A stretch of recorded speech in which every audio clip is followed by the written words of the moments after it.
नमस्कार, स्वागत है आपका। मैं हूं आपके साथ सुमित शर्मा। रायपुर से बड़ी खबर है। तेली बांधा स्थित ऑक्टोपस बार में हंगामा हुआ है। 11 लोगों ने नशे की हालत में यहां पर मारपीट कर दी। बार बंद होने के समय तोड़फोड़ हुई है। वेटर पर धारदार हथियार से हमला भी कर दिया। पीड़ित वेटर ने थाने में शिकायत की। आरोपी गोलू सहित 10 लोगों के खिलाफ FIR दर्ज हो गई। खबर रायपुर से है। तेली बांधा स्थित ऑक्टोपस बार में हंगामा हुआ है। 11 लोगों ने नशे की हालत में मारपीट की है। ज्यादा जानकारी के लिए हम बातचीत करेंगे। रायपुर संवाददाता युगल तिवारी जुड़ गए हैं फोन पर। युगल, क्या कुछ जानकारी है? मारपीट की वजह क्या रही? देखिए सुमित, ये जो तेली बांधा स्थित ऑक्टोपस बार है उसको बंद करने को लेकर के ये पूरा विवाद हुआ था। 11 लोग थे और धारदार हथियार से हमला भी किया। और बार के जो समय है तो वेटर ने एक कहा था कि बार बंद होने का समय हो गया है, बाहर चले जाएं। इसी से तय था करके ये लोगों ने हमला कर दिया और जिस तरह से लाठी डंडे के साथ साथ हथियार से भी लोगों ने हमला किया है। और वेटर जो खगेश्वर मांझी की शिकायत पर जो आरोपी गोलू सहित 10 लोगों के खिलाफ मामला दर्ज किया गया है। बड़ी बात यह है कि लगातार इस तरह की घटनाएं हैं वो आ रही है। जो खास करके टीनेजर्स हैं, युवा वर्ग हैं, वो नशे की गिरफ्त में है। तो ये इस तरह से समझ नहीं आ रहा है कि नशा का सेवन ये कर रहे हैं कि नशा इनको सेवन कर रहा है। बड़ी बात यह है और चिंताजनक बात यह है कि इस तरह से जब युवा है तो नशा के आगोश में आएंगे तो इस तरह से घटना है, जघन्य अपराध है वो भी घटित होती है। और ये एक ताजा उदाहरण है कि जबकि प्रशासन गाइडलाइन जारी कर दी है कि तय समय में बार को बंद करना होगा, तो उसके बाद भी इस तरह से हुज्जतबाजी, मारपीट की घटना को अंजाम देना ये चिंताजनक बात कही जा सकती है। सुमित, बिल्कुल युगल, बहुत शुक्रिया आपका तमाम जानकारी के लिए। अब बात करेंगे भूपेश बघेल कैबिनेट के बड़े फैसलों की। किसानों को राशि का भुगतान किया गया है। राजीव गांधी योजना के तहत 9,000 रुपए प्रति एकड़ देने का फैसला भी किया गया है। गोधन न्याय योजना, कृषि मजदूर न्याय योजना के तहत भुगतान हुआ है। हितग्राहियों को गैर धान की खेती पर 10,000 प्रति एकड़ दिया जाएगा। वहीं गरीबों को खाद्यान्न उपलब्ध कराने का निर्णय भी लिया गया है। PM गरीब कल्याण योजना के तहत गरीबों को लाभ मिलेगा। धान को छोड़कर पौधारोपण पर प्रति एकड़ 10,000 रुपए दिया जाएगा। और 1 नवंबर से 31 जनवरी तक प्रदेश में धान की खरीदी होगी। यह फैसला लिया गया है और धान खरीदी को लेकर तमाम तैयारियां सरकार की पूरी। गांधी किसान न्याय योजना में 23,99,615 किसानों को 1,745 करोड़ और कृषि मजदूर न्याय योजना 22-23 की राशि में 4,66,880 हितग्राहियों को 115 करोड़ 80,32,000 रुपया और गोधन न्याय योजना के हितग्राहियों को 5 करोड़ 59 लाख रुपए की राशि का ऑनलाइन भुगतान किया गया है। मंत्रिपरिषद में जो निर्णय लिया गया है कि जो प्रधानमंत्री गरीब कल्याण अन्न योजना की जो पात्रता है, जो माह अक्टूबर, नवंबर और दिसंबर में भारत सरकार की तरह यहाँ पे भी उनको खाद्यान्न उपलब्ध कराने का निर्णय लिया गया है। खरीफ वर्ष 22-23 में धान एवं मक्के का उपार्जन किया जाएगा और 1 नवंबर से धान खरीदी की जाएगी और कस्टम मिलिंग का इनके नीति का भी निर्धारण कर दिया गया है। 1 नवंबर से 2022 से 31 जनवरी 2023 तक समर्थन मूल्य में धान खरीदी का काम किया जाएगा। और इसी प्रकार मक्का की खरीदी जो है वो 1 नवंबर से लेकर 28 फरवरी 2023 तक की जाएगी। राजीव गांधी किसान न्याय योजना में 9,000 रुपये प्रति एकड़ के हिसाब से दिया जाता है। और जो पिछले साल जिन्होंने धान की खेती की है उसको छोड़ के यदि वो अन्य फसल लेते हैं तो एक बार के लिए उनको 10,000 रुपये प्रति एकड़ दिया जाना है। तो वो 10,000 रुपये प्रति एकड़ के हिसाब से उनको। ज्यादा जानकारी के लिए सीधे रायपुर का रुख कर लेते हैं। ममता लांजेवार हमारे साथ जुड़ गई हैं लाइव। ममता, हर बार की तरह इस बार भी भूपेश कैबिनेट में अहम फैसले हुए हैं।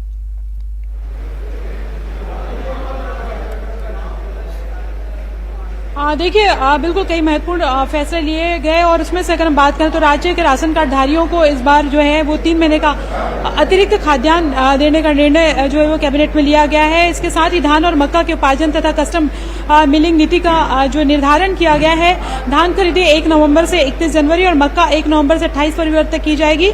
गन्ना फसल को राजीव गांधी किसान न्याय योजना में शामिल करने का निर्णय लिया गया है। ये एक बड़ा निर्णय मान सकते हैं और इससे जो है वो जो गन्ने की फसल उगाते हैं उन किसानों को भी काफी आर्थिक मजबूती मिलेगी और इसके साथ ही जो फैक्ट्रीज बंद हो रही थी उनको भी राहत मिल सकती है। धान के बदले अन्य फसल लेने पर प्रति एकड़ 10,000 की जो सहायता राशि है वो दी जाएगी। और इसके साथ ही अगर हम बात करें तो छत्तीसगढ़ राज्य में नेशनल ट्रांजिट पास सिस्टम जो था उसको लागू करने के लिए जो वनोपज नियम था 2001 में उसके संशोधन प्रारूप का अनुमोदन किया गया है, जिसके तहत online national transit pass system के माध्यम से इलेक्ट्रॉनिक वाहन के पास या अनापत्ति प्रमाण पत्र भी जो जारी किए जाएंगे वो छत्तीसगढ़ राज्य में विधिमान्य किया जाएगा, यानी कि उसे मान्यता दी जाएगी। और इसके साथ ही अगर हम बात करें तो दूसरी बात अगर करें तो धान उपार्जन क्षेत्र जो है उसमें धान के बदले अन्य फसल लेने पर प्रति एकड़ 10,000 रुपए आदान राशि दी जाती थी। खरीफ सीजन के लिए भी अब ये इसे लागू करने की अनुमति दी गई है। और इसके साथ ही अगर बात करें तो 3 वर्ष की समयावधि खत्म होने के बाद में उसी रकबा खसरा पर पंजीयन की पात्रता आगामी 3 वर्ष तक के नहीं करने का निर्णय लिया गया है। तो ये कई ऐसे महत्वपूर्ण निर्णय हैं जो लिए गए हैं कैबिनेट की उस पे। और खासतौर पे अगर हम बात करें तो जो गन्ना अगर हम बात करें तो अरहर मूंग इनको भी इनके भी समर्थन मूल्य पर जो है खरीदी शुरू हो गई है। जी बहुत धन्यवाद ममता, आपका तमाम जानकारी के लिए बहुत शुक्रिया। आगे बढ़ते हैं, रायपुर से खबर है। सीएम ने नामांतरण पोर्टल के नए वर्जन का शुभारंभ किया है। सीएम हाउस में वर्चुअली कार्यक्रम में इसका शुभारंभ किया गया। नामांतरण प्रक्रिया को और सरल करने के लिए नया पोर्टल बनाया गया है। अब नए पोर्टल से पहले से जल्दी निराकरण होगा। ऑनलाइन आवेदन नामांतरण पंजी में दर्ज होगा।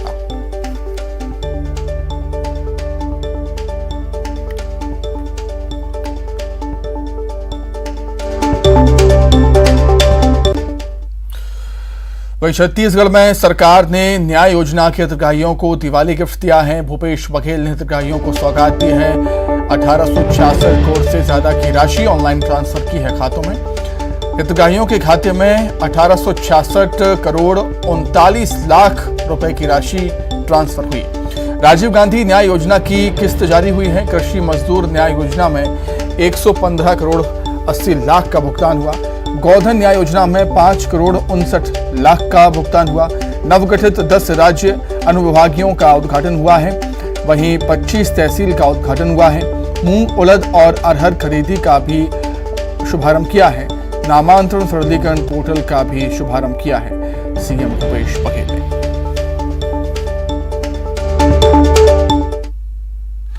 दीपावली और इसीलिए 1 नवंबर जो किसानों को हम लोग तीसरी किस्त देने का फैसला किया था उसमें संशोधन करते हुए 17 अक्टूबर यानी कि आज किसानों के खाते में, गौपालकों के खातों में, मजदूरों के खाते में और जो हमारे बैगा, गुनिया, हाटपारिया, मोहरिया इनके खाते में लगभग 1900 करोड़ राशि आज अंतरण किया गया। आप सबको मैं बधाई देता हूं। इस फैसले के लिए मंत्रिमंडल के साथियों को बधाई देता हूं और अधिकारियों ने तत्परता से कार्रवाई की, इसके लिए भी उन्हें शुभकामना देता हूं। और सभी किसान भाई, मजदूरों को, गौपालकों की भी बहुत बधाई। तो कांग्रेस के राष्ट्रीय अध्यक्ष का चुनाव संपन्न हो चुका है। बात करें छत्तीसगढ़ की तो 311 में से 300 लोगों ने वोट डाला। छत्तीसगढ़ में 3 मतदाता अनुपस्थित रहे। 1 मतदाता का निधन हो गया। 2 लोग बीमार होने की वजह से नहीं पहुंच पाए वोट करने के लिए। 2 मतदाताओं ने हिमाचल में वोट किया है। वहीं 2 APRO ने भी बाहर वोट किया। 1 मतदाता ने भारत जोड़ो यात्रा के दौरान वोट किया है। निर्वाचन पदाधिकारी हुसैन दलवाई ने रायपुर में वोट किया। राज्य सांसद KTS तुलसी ने दिल्ली में वोट किया है और मत पेटी को सील कर दिया गया।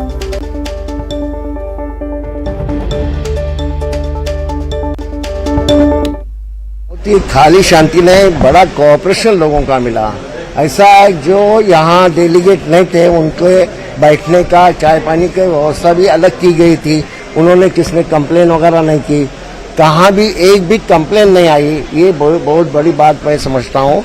और वोटिंग इतना होना, यानी आसपास 100% के आसपास होना, ये बहुत बड़ी बात है।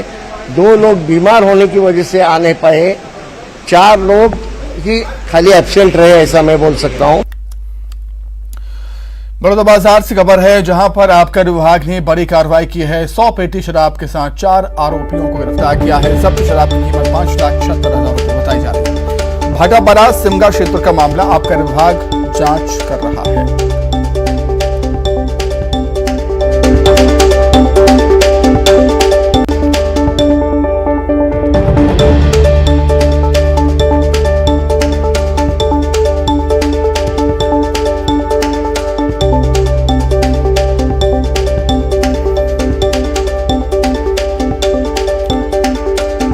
पेटी शराब के साथ 4 आरोपी गिरफ्तार हुए हैं। जब्त शराब की कीमत 5,76,000 रुपए। भाटापारा सिमगा क्षेत्र का ये मामला है और आबकारी विभाग अब जांच कर रहा है मामले की। बड़ौदा बाजार में आबकारी विभाग ने कार्रवाई की।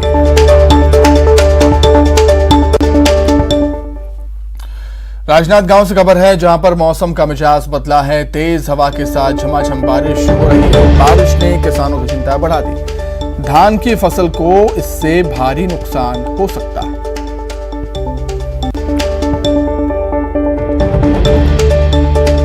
राजनांदगांव में मौसम का मिजाज बदला, मौसम ने करवट ली और तेज हवाओं के साथ झमाझम बारिश यहां पर हुई। बारिश ने कहीं ना कहीं चिंताएं बढ़ा दी हैं किसानों की, क्योंकि इस बारिश से किसानों की धान की फसल को भारी नुकसान हो सकता है।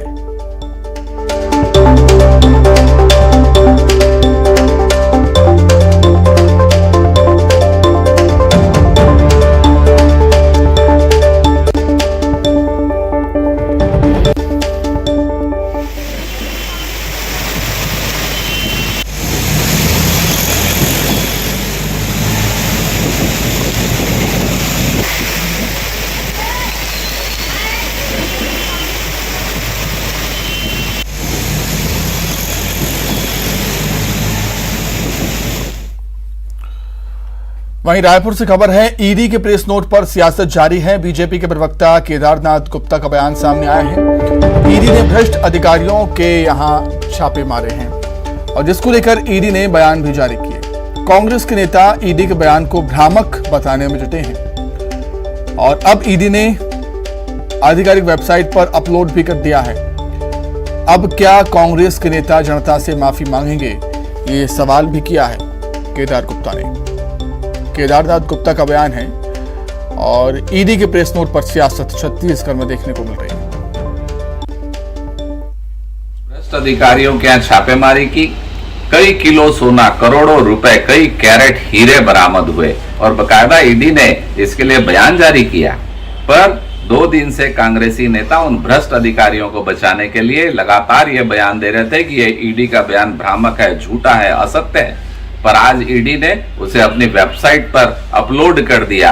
अब क्या ये कांग्रेसी नेता जो जनता को भ्रमित कर रहे थे माफी मांगेंगे, राजनीति से संन्यास लेंगे?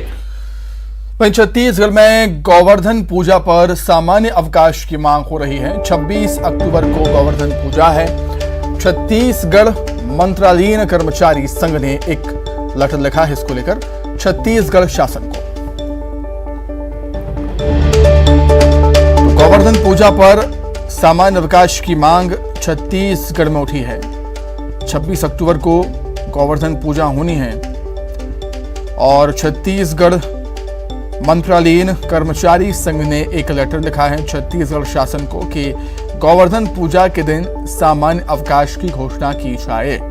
26 अक्टूबर को है गोवर्धन पूजा। देखने वाली बात हो रही रहती है कि छत्तीसगढ़ शासन इस मांग को किस तरीके से लेता है।